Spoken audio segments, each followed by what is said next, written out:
Você que quer aprender Xangana ou Xitsonga é muito bem-vindo aqui.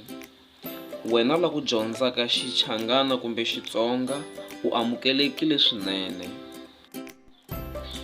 Nesse vídeo vou te ensinar como contar os números em Xangana ou Xitsonga.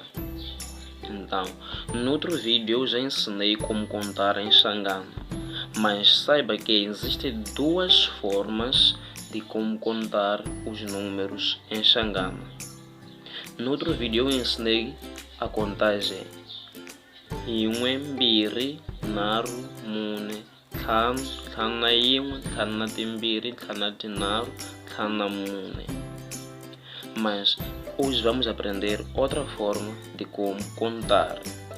Mas antes de tudo, se inscreve no canal, ative o sino das notificações para você ser avisado assim que eu colocar outro vídeo.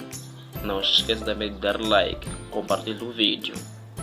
Então, outra forma de contar em Xangana ou Xitsonga é assim: N'we, n'we, que é mbiri, mbiri, que é 2, nharhu, nharhu, que é 3, mune, mune, que é 4, ntlhanu, ntlhanu, que é 5, ntsevu, ntsevu, uma coisa esquisita começa aqui, ntsevu, ntsevu, que é 6, nkombo, nkombo, que é 7, nhungu, nhungu, que é 8, nkaye, nkaye, que é 9, khume,